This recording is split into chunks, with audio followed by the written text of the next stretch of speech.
der liberdade demais, é ruim.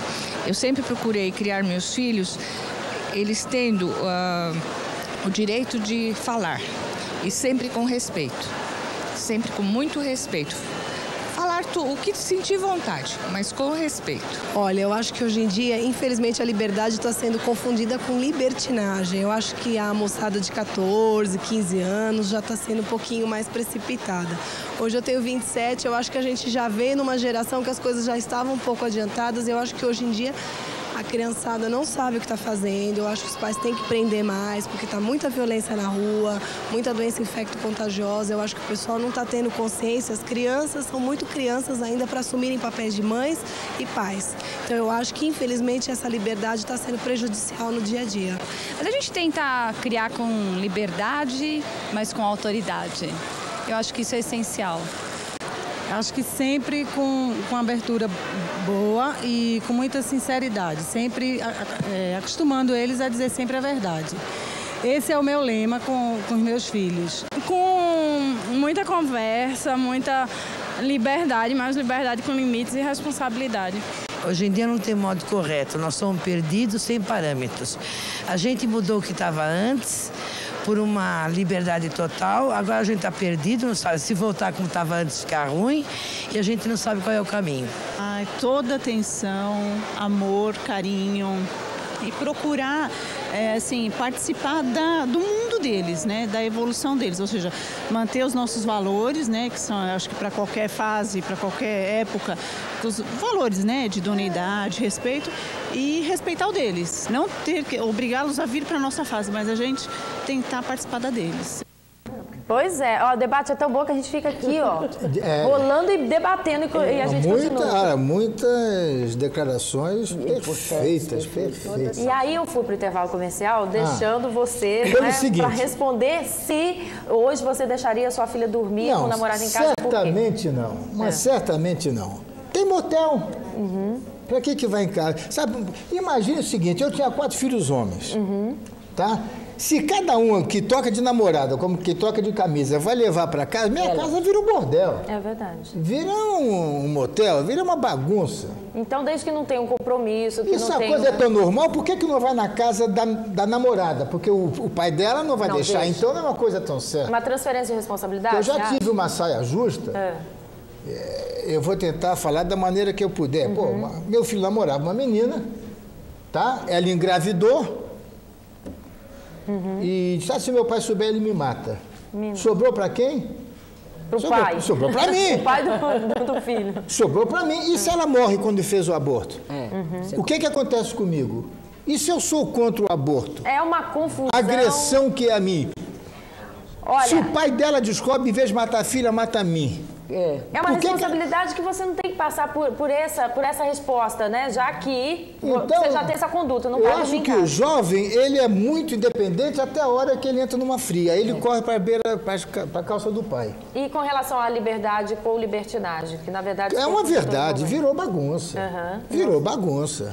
Olha, Vanusa, a Márcia Regina diz o seguinte, eu acho que não adianta brigar ou repreender um adolescente, sim o entender e dar muito carinho e amor. E ela diz aqui que você é nota 10. Muito obrigada. A Márcia Regina, de São Paulo. O Fernando, de São Paulo, diz o seguinte, olha, existem filhos que não aceitam diálogo, não gostam de conversar com os pais, porque, inclusive, ela, na participação da nossa telespectadora anteriormente, disse que ela educa baseado na comunicação, né? E ele aqui diz que nem sempre é possível. Acredito que nós, pais, temos que repreender sempre que preciso os nossos filhos. Isso é o sinal identificador do nosso verdadeiro amor por eles. Você concorda? O problema é que os pais acham que diálogo é chegar e falar. Dá bronca, né? Isso. Você não está falando, já te ofereceram? Você fez a lição? Isso não é diálogo, isso é cobrança. Né? Então, os filhos fogem desse tipo de conversa. Diálogo é, meu filho, eu vi um filme interessante ontem, você já assistiu? Cara, eu tô lendo um livro, né? Eu tô lendo um livro maravilhoso. Sabe quem eu vi ontem? Fulano. Isto é diálogo. Sabe o que aconteceu comigo? Desculpe. Uma vez eu estava no shopping, no carro de um filho, E aí, não sei o que aconteceu, eu abri o porta-luvas e tinha um cigarrinho de maconha. Né? E tinha um carro da polícia um pouco abaixo. Isso para você foi um susto, né? Foi uma violência. Eu não fumo, não bebo. Isso para mim é uma agressão. Aí eu disfarçadamente peguei aquilo, desci do carro e joguei naquela boca de lobo, né? Aquela, sim. Né? Aí quando meu filho chegou, falei, olha, aconteceu isso. E se a polícia me pega? Você está destruindo, com essa babaquice que não leva a nada, o nome do teu avô, o nome do teu pai. Você não está se desrespeitando, você está desrespeitando a memória do seu avô, porque se você for pego com maconha, vou dizer que é o filho do Carlos Alberto, nunca é o fulano de tal. Exatamente. Então, nós, artistas, você ainda não é dessa época, mas eu tive um problema de rejeição muito grande por ser filho de artista. Tá certo? Então, nós lutamos muito para mudar essa imagem do artista. Tá certo? Nunca mais. Olha, então é o tipo de comunicação Nunca que não é só a repressão. Não briguei, não gritei, falei nesse papo. Exato. Essa coisa de chegar a estar com o filho e só para reprimir, para cobrar, isso dá fim ao diálogo. O diálogo é contar de como foi a vida do pai, a adolescência e dar o exemplo, do pai. Né? E dar o exemplo. Não adianta você falar não fuma se você fuma. Não, e mais, não beba, não fuma. Às vezes você fala, repreende, não fuma, você não pode fumar e tal, e chega em casa embriagado também. É a história perfeita, Carlos Alberto. Quer dizer, até que ponto esse espelho influencia realmente na educação dos seus filhos? Porque muita gente pensa que é só com repreensão e com atitude. Mas e a postura? Agora, tem uma coisa que eu vou jogar aqui, né? E vou sair, que fica para uma outra entrevista. É chato eu falar isso, mas é verdade. A televisão destrói a educação dos filhos. Porque 1 minuto de televisão destrói 1 ano de educação que você dá para o teu filho. Você acha que a babá eletrônica hoje A televisão está levando para dentro de casa péssimos exemplos. Agressões e uma mentira, primeiro que já vem de fora, já é um problema do americano que joga no filme que a gente compra, que já não é a nossa cultura, que passou a ser com o tempo a nossa cultura. Esse é um problema que você pode um dia trazer de debate e eu venho. Eu não tenho medo de falar. Produção, olha pode que botar. Honra. Nós vamos estar discutindo... Pode botar que eu venho e trago... Ótimo. Sabe por quê? É preciso... E eu sofri muito na censura. Eu sofri muito na época da ditadura. Eu nunca apanhei, nunca bateram em mim, mas eu já fui 1000 vezes à Polícia Federal ali na Rua Piauí, levar bronca e abaixar a cabeça. Então eu sou contra a censura, mas que tem que haver bom senso. Um bom senso na televisão tem. Carlos, como é bom ouvir isso de você, como você me tranquiliza, porque eu tenho estado tão angustiada com esta questão. Ser uma luz no fim do túnel. Nossa, você sabe que estudiosos do assunto, eles têm relacionado o uso de drogas na adolescência ao excessivo uso da televisão na primeira infância. Porque as crianças até 5 anos, elas estão na idade de fazer as suas fantasias, elas vivem o mundo das fantasias. Quando elas assistem muita televisão, elas são obrigadas a acompanhar a fantasia dos roteiristas. E elas se veem impedidas de forjar as suas próprias fantasias. E na adolescência, elas vão buscar as drogas para poderem fantasiar. Elas pularam mais rápido. Que coisa fantástica. Sério, e que a gente pode estar debatendo. Mas, Carlos Alberto, já estou intimando. Eu venho. Vou ver sua agenda se na próxima semana e o público também debatendo conosco. Porque é uma coisa muito importante. Muito séria chamarmos realmente para... E eu cuido, eu censuro o meu programa. Embora ele seja às 10h30 da noite, os quadros mais pesados, eu deixo para botar no final e às vezes eu gravo e não ponho no ar, eu corto, eu edito. Porque um gesto é perigoso. Às vezes uma palavra, uma piada mais pesada, a criança não entende. Mas um gesto entende. E é preciso que a televisão se preocupe mesmo. Porque essa violência vem de fora. Então, teu filhinho, o meu filhinho de 2 anos, desde agora ele está vendo tiro. Por quê? Porque, vamos chamar, os americanos lá, o poder quer que seu filho veja tanta violência que quando ele vê a violência na rua, ele acha aquilo normal. Eu jamais dei uma arma para um filho meu. Jamais. Essa nunca. coisa de presentear do Rambo, do não sei o quê, que tanta gente vê essas referenciais, não é, de violência. Quais são os desenhos animados de hoje? São aqueles japoneses violentos, matando, batendo. O que uma criança vai ficar na cabeça? Super poderosas, né? A referência está na força. Cadê o Pato Donald da minha época? Cadê o Pinóquio? Exatamente. O Patinhas. O Patinhas, poxa. A minha neta disse que ela é a Vila docinho. Sésamo. Ela é a docinho, a minha filha Amanda, a mãe dela, é a Florzinha, e que eu sou a Lindinha. Eu falei, que ótimo, pelo menos a Lindinha chora. Eu vou ter que interrompê-los um pouquinho, nós temos que atender um telefonema. Alô, com quem eu falo? Adélcio. Oi, Adélcio, tudo bem? Boa tarde. Boa tarde, tudo bom? Eu queria falar o seguinte, quando a pergunta do debate de hoje, ela é muito ampla, porque a educação vem a partir do momento que a gente vai ter uma criança. Muitas pessoas hoje não pensam, elas têm. Né? O que complica mais a situação. Acaba virando mãe e pais por coincidência do destino, por irresponsabilidade.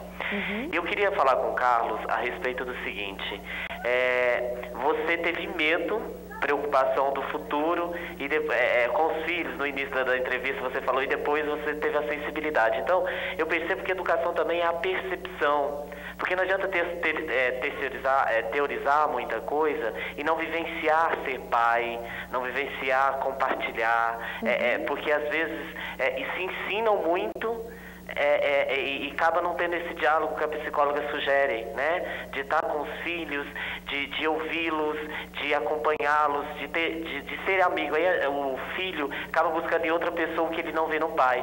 E você é pai, amigo, avô, como que é isso? Como trabalhar isso? É mais uma percepção ou é sensibilidade, assim? Porque é emocionante ouvir você falar. Obrigado. Obrigada, não, eu acho o seguinte, o grande culpado dessa educação que eu dei foi o meu avô, o pai do meu pai, porque meu pai nasceu em 1913. O meu pai recebeu uma educação do pai dele que hoje nós damos aos filhos. Meu avô era um homem assim de uma vivência, era um homem fora do normal e deu uma educação, esse amor à família.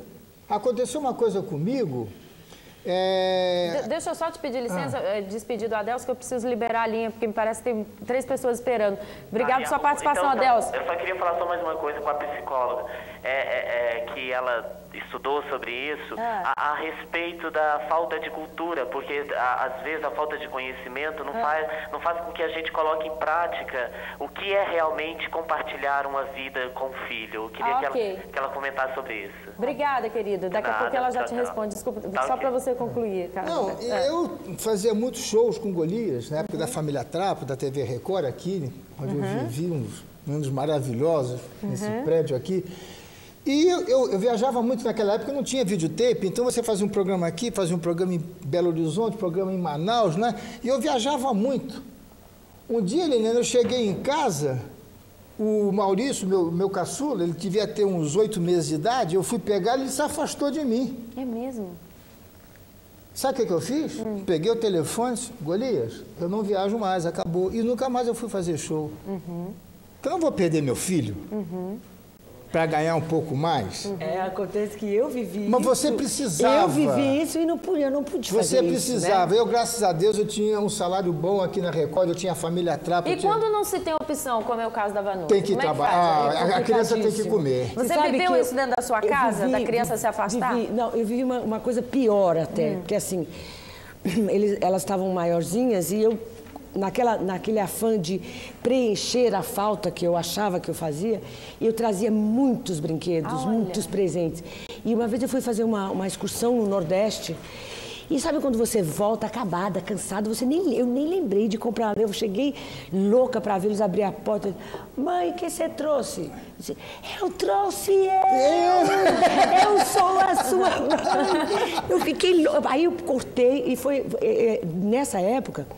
Isso foi muito bom, porque aí eu também eu saquei isso, assim, eu olhei o quarto, muito brinquedo, você dá muitas coisas, né? Isso é uma coisa assim, de você dar muitas coisas para suprir a sua falta, ou suprir a falta que você faz. Você acha que é isso que os pais fazem hoje ainda? Eu estava fazendo isso. Os pais compram, eu estava fazendo isso. Compram o casamento? Compram, com brinquedo. Eu botei um limite geral, diminuí a quantidade, fiquei um tempo sem comprar. O que essa criança vai entender?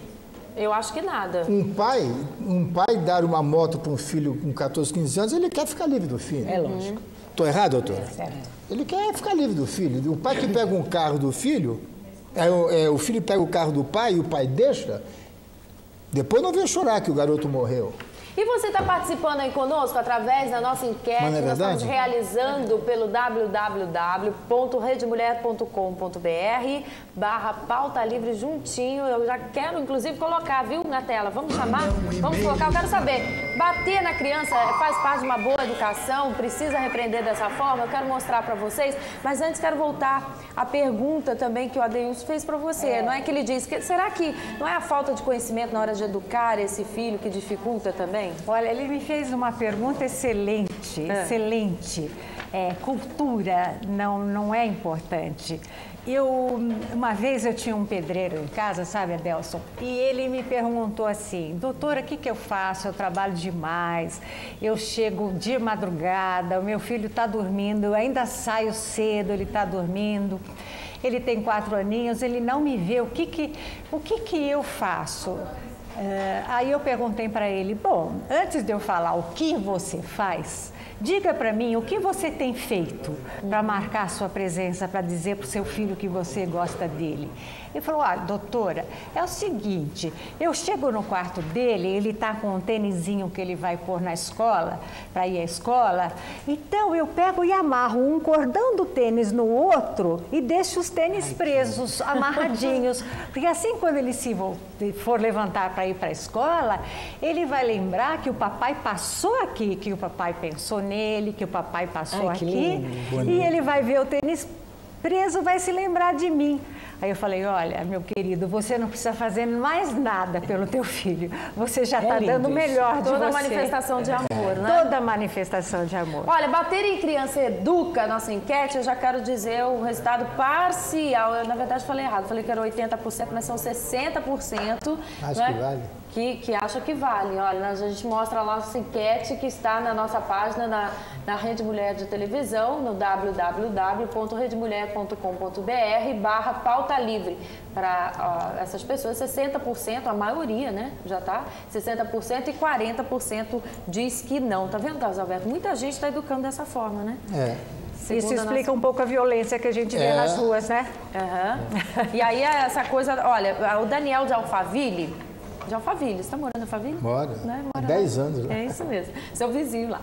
O Daniel de Alphaville diz o seguinte, tenho 2 sobrinhos e a mãe deles, não é, descarrega toda a raiva nos pobrezinhos, né? Acho isso um absurdo. Sempre que ela sai, deixa eles comigo e diz que posso repreendê-los. Mas quando eu faço, ela acha ruim. Mas que confusão, né? O que eu devo fazer? Ele pergunta. Oh, meu Deus do céu. Quer dizer, diz para repreender. Na hora que ele repreende, diz que está errado. E aí? Está transferindo a educação, me parece. Eu acho que é o seguinte, se ele está sem a mãe, sozinho, com a responsabilidade das crianças, ele tem que tomar a direção. Certo. Né? Alô, eu estou com a Sandra. Boa tarde. Sandra, tudo bem? Tudo bom. Então, tudo bom. Você está falando de São Paulo? Isso, bem, São Paulo. Muito bem, Sandra. Você quer perguntar, quer opinar? Fique à vontade. Pois é, olha, é que eu, na minha adolescência, né, passei por tudo isso que vocês estão aí hoje expondo, né? Então, pelo que eu sofri na minha adolescência devido à minha mãe, nós fomos em 5 filhos. Minha mãe é uma senhora que sempre se preocupou muito em trabalhar, em pôr em casa o arroz e feijão, né? E deixou muito de lado a criação, o acompanhamento na nossa adolescência, assim, na escola também. Então, e tudo isso devido à falta de conhecimento dela. Certo. Porque hoje, né, graças a Deus, eu tenho uma noção do que ela devido ao conhecimento dela, ela passou pra gente. Então, que os pais, eles têm que, por mais que seja difícil a situação, eles têm que saber conduzir os seus filhos a um caminho que ele tem que seguir, porque é o futuro do Brasil. Então, os pais eles deixam muito isso a desejar em geral, devido a esse conhecimento, né? Então, assim, eu mesmo passo para que todos os pais em geral, hoje mesmo, eles têm que acompanhar mais os seus filhos. Esses adolescentes estão muito rebeldes mesmo, estão muito agressivos, estão mesmo. Então, mas isso vem de dentro de casa. Eles estão se preocupando muito devido à situação social do Brasil. Eles estão se preocupando muito que isso também está pesando muito na formação da família, né? Tá e bom. aí eu gostaria de ter a opinião do Carlos aí, né, e da Vanusa, que estão aí uns excelentes exemplos pra gente, porque a gente acha que artista também não passa por isso, né? Então a gente realmente tá aí conhecendo um pouco de cada um deles. E parabéns pelo debate aí, pelo programa, que é uma causa muito... é por aí mesmo que funciona a coisa mesmo, entendeu? Um bom conhecimento para que as demais pessoas saibam também o que está acontecendo por aí. Muito obrigada pela sua participação, Sandra, aqui conosco nesta tarde. Obrigada, Sandra. Obrigada eu, sabe? Você vê a importância, porque para muitas pessoas o fato de ser artista, não é? O fato de viver desse mundo de televisão, não é? Eles acham que a gente não vive nada. Na casa, imagina que a Vanusa ia passar por um problema desse de conflito de presente, se levar ou não levar. O Carlos Alberto de Novo deixar de fazer turnê para poder ficar com o filho, porque percebeu, não é? Obrigada pela presença de vocês. Vocês estão fazendo sucesso desse programa, a nossa querida psicóloga também nos ajudando. Por falar nisso, quero agradecer também ao Benedito, que mandou o fax para nós, elogiando o programa. Muito obrigada. Eu quero parabenizar o programa, que está ótimo. Eu que agradeço e conto sempre com a sua audiência, com a sua participação. Mas voltando aqui ao nosso assunto, né, de como educar os filhos, você continua aí votando, participando conosco, que eu quero dar o resultado geral, porque todo dia, viu, Carlos Alberto, a gente chama e convida as pessoas para que elas possam estar opinando, já que o programa é de 1 às 3, elas têm a oportunidade de opinar e a gente dá o resultado final no dia do debate. Bacana. Então é importante a interatividade, bacana, né? E a Rede Mulher junto, não é? Pela internet, fax, telefone, muito, né? Você viu? Essa casa é uma excelente casa. Muito bem, voltando aqui, aquela mãe que bateu no filho, aquela mãe que sofreu como a Vanusa, que foi para o quarto, que chorou, que no caso foi com a irmã, não é? Com a minha irmã. Aquele pai que repreendeu, que ficou triste, que foi... O que fazer? Na verdade, ele vai dizer, nunca mais eu vou tomar essa atitude, não é esse o caminho que eu quero seguir, ou ele deve repensar e fazer de uma outra forma, ou seja, ele pode repreender, pode dar o tapinha e não ficar tanto com esse sentimento de culpa. Qual é o seu parecer? Então, como eu falei para você, o tapinha até pode ser válido, né? Eu não concordo, mas em último extremo, desde que não seja para descarregar a raiva. Eu acho que se foi, né, assim, para descarregar a própria raiva e se passou dos limites, eu acho que a melhor atitude é chegar para o filho e falar, olha aonde você me fez chegar, né? Não é que eu não goste de você, mas eu não gostei do seu comportamento. Realmente, quando você se comporta desta maneira, eu me senti obrigado a chegar nesse ponto. Eu perdi a cabeça. Eu espero que você não se comporte mais dessa maneira, para que eu não seja obrigado a chegar no meu limite. Eu cheguei no limite. Agora, eu aconselho os pais não deixarem a paciência chegar ao limite. Dá o não para a criança, o basta, antes deles estarem esgotados. Porque quando a gente vai aguentando... Aliás, na vida em geral, tudo é assim. Você aguenta muito, uma hora você explode por uma coisinha sem o controle. Agora tem uma outra situação também, Carlos Alberto, que é o seguinte, a gente subestima muito a inteligência da criança, e criança é muito esperta. Muito mais do que a gente pensa. Muito mais, porque ela tem uma percepção enorme. Então, o que acontece? Muitos dos pais, ao educar os filhos, ou quando estão enfrentando alguma dificuldade na educação dos filhos, tem aquela criança que é mentirosa, tem aquela criança que é pirracenta, tem aquela, enfim, são vários os comportamentos. E aí o pai comenta com outro amigo assim, mas esse menino não tem jeito. Ele é mentiroso, eu faço de tudo, e a criança está lá brincando e está ouvindo. Mas esse menino não tem jeito, já bati, já pus de castigo, já não tem jeito, quer dizer, já condena a criança. Tem uma coisa pior. Fala. Tá vendo? O teu irmão é tão bonzinho. Nossa, você. Adorei. E aí, Carlos Alberto, você passou por essa? Passei por quero ouvir. Ele fazia essa comparação? Não, coitado, não. faziam comigo em relação a ele. Ah, é? Seu pai, que meu pai foi um aluno brilhante. Uhum. Meu pai falava francês, inglês e alemão como nós somos. Poliglota, maravilhoso. Conhecia história e geografia como gente grande. E eu gostava de nadar. Atleta. Eu nunca fui um bom aluno. Então, aquele negócio, seu pai é inteligente, você é burro. Eu vi isso muito da minha família, dos meus tios. Eu cansei de ouvir, cansei. Tá vendo? Seu pai é isso, seu pai é aquilo. Eu era gago. Porque a gagueira é uma insegurança, não é isso, doutor? Isso é importante, tá? Eu era gago. Eu fiquei bom sozinho, fazendo show em circo com Golias. Quando você restabeleceu essa confiança, essa autoconfiança? E comecei a agredir as pessoas que me agrediram durante a vida toda. Certo. Então, por exemplo, eu fiz questão de entrar na faculdade sem fazer cursinho. Que eu queria mostrar que eu não era burro, eu só não gostava de estudar. Eu gostava de nadar, porque eu era bom nadador. E não gostar é uma coisa que pode mudar com o tempo, né? Você pode passar a gostar. Claro que é, lógico, porque aí, hoje eu vejo que eu era um mau aluno porque eu tinha maus professores. Hoje eu tenho consciência Porque não disso. te estimulava Porque a estudar. o ensino no Brasil é uma vergonha. Até hoje é. Esse negócio de múltiplas escolhas, isso acabou com a cultura brasileira. Tá certo? E eu não gostava disso daí, meu pai gostava. Só que ele era um, eu era outro. E esse negócio de você fazer comparações é terrível. E acaba com a estima da pessoa. Puta, se acaba? Fazer um comentário, realmente. Eu dedico uma parte do meu livro grande a esse aspecto. Inclusive. Olha aqui que a gente mostra para você. Já recomendamos para o final de semana, aí, se não tem tempo de ler durante a semana. Criando filhos em tempos difíceis. Atitudes e brincadeiras para uma infância. A criança não deve ser abandonada, espancada ou explorada. Não deve trabalhar quando isso atrapalhar a sua educação, saúde e o seu desenvolvimento físico, mental ou moral. Bacana, né? Estatuto da Criança. E aí a gente mostra da Elizabeth Monteiro, que está aqui ao vivo conosco e te recomendando o livro. Pois então, Liliane, sabe, a vida é um espetáculo, né? Onde a gente chega, ele já começou e a gente vai embora antes dele terminar. Né? Olha que lindo que ela falou. Não, quem fala isso é Aristóteles. Tá bom. Então, vamos ler mais, né, Liliane? E como um espetáculo, nós somos atores. Né? E todo ator recebe, vocês sabem melhor do que eu, um papel no espetáculo. A criança não sabe quem ela é.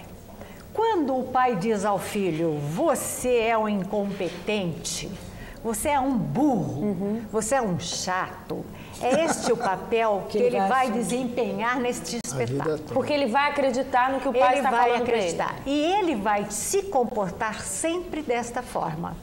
Então, é o filho preguiçoso, tem o filho palhaço, tem o filho vadio. Porque os pais que dizem para a criança desde cedo quem ela é, que dão o papel que ela vai desempenhar na vida. Então é isso que acontece, a gente precisa tomar muito cuidado, os pais precisam tomar muito cuidado com os rótulos que eles dão. E geralmente os pais só veem aquilo que a criança não tem de bom, aquilo que incomoda. Geralmente as escolas só chamam os pais para falar daquilo que incomoda. E todos nós temos as nossas coisas boas que ninguém repara. Precisa ser exaltado. Então, numa circunstância como essa, Vanusa, em que a gente tem que tomar o maior cuidado enquanto mãe, enquanto educadora, no sentido de estar exaltando o lado bom. Pode fazer comparação, até porque, assim, eu tenho 3 filhos e eu notei isso desde muito cedo, assim, cada um é uma personalidade, cada um sente de uma maneira, cada um pensa de uma maneira. Você nunca pode dizer, mas a Areta faz assim, você não faz, o Rafael... Não, não dá para comparar, não dá. E para você é muito complicado, porque você era comparado ao pai. A um pai que era muito forte, foi uma coisa terrível. Mas aí a gente eu acho até que as minhas filhas, elas sofrem isso. Porque tem uma mãe forte, um exemplo feminino forte. A Amanda a Areta descobriu uma vez na terapia, ela foi fazer terapia justamente por isso, que ela tinha medo de cantar, ela tinha medo, ela parou, ela não queria mais fazer televisão, porque ela disse para a terapeuta, falou, mãe, eu me peguei dizendo isso para a terapeuta, eu nunca vou chegar a ser uma Vanusa. Aí a terapeuta falou assim, mas quem disse que você tem que chegar a ser uma Vanusa? Você se chama Areta. Não tem obrigação nenhuma, então, claro. sabe? Era a sua referência. E era a minha referência. Então, elas brigaram muito com elas mesmo e foram fazer terapia por isso. E leem muito. E, graças a Deus, hoje elas tiraram isso. O que eu faço muito com o Marcelo é isso. Ele não tem que ser nada igual a mim, nada. Ele é ele, eu sou eu. E você respeita o que ele quer ser sempre. Seja o que for, né? Seja o que o filho for, a gente vai amar sempre. Eu tentei mostrar a ele alguns caminhos, o caminho das pedras. Não quis, o problema é dele. Tá certo. Tá entendendo? Agora, eu não fico fazendo... Porque eu cometia um erro quando eles eram pequenininhos. O Beto, meu filho mais velho, era o que mais conversava comigo. E eu, no almoço, no jantar, eu me dirigia muito a ele e não percebia isso. Um dia, meus filhos vieram me cobrar. Você percebe? Na própria convivência... Por que você só fala com o Beto e não fala com a... Porque... E eu vou ter que ir embora, vou ter que despedir de vocês. Olha, com muita tristeza, mas com muita alegria que foi esse encontro com vocês. Tristeza porque a gente vai ter que passar para o outro bloco, mas dizendo o seguinte, eu quero contar para o Brasil, dar o telefone para os seus shows, Vanusa. Tá bom. O Brasil quer te receber. Tá legal, das capitais. 37220135. Da Embrashow, só falar com a Celi. Eu peço a Elizabeth Monteiro para repetir a frase do Aristóteles, que essa eu quero decorar. A vida é um grande espetáculo, onde a gente chega quando ele já começou e vai embora antes dele terminar. Maravilha. Obrigada por sua presença aqui conosco, nos ajudou bastante a fazer essa pauta. Esse homem vai longe. Esse grego vai longe. E o meu querido casal Verde Nova, eu quero agradecer ao SBT, a gentileza. Não tem que agradecer nada. Obrigada por você estar aqui conosco. Nós somos amigos. E você mora em Alphaville? Não moro em Alphaville, eu moro pra cá. Eu vou ser lá sua vizinha. Tá você legal. já imaginou? Vou lá ajudar a Andréia, porque você contou pro Brasil que não quer compromisso com a educação. Eu vou lá contar, olha, Andréia, o casal Alberto deixou as crianças ficar pagando. Mas tá bem entregue. Com certeza. Um beijo na Andréia também, a Marina, sua assessora maravilhosa. Obrigada, casal Alberto. Vou para um rápido intervalo comercial, mas hoje ainda vou te dar, não é? Aí sim, o término da nossa pesquisa falando se bater em criança realmente educa. Eu volto já já. A criança tem o direito de ser compreendida, deve se desenvolver em condições de igualdade de oportunidades, com liberdade e dignidade.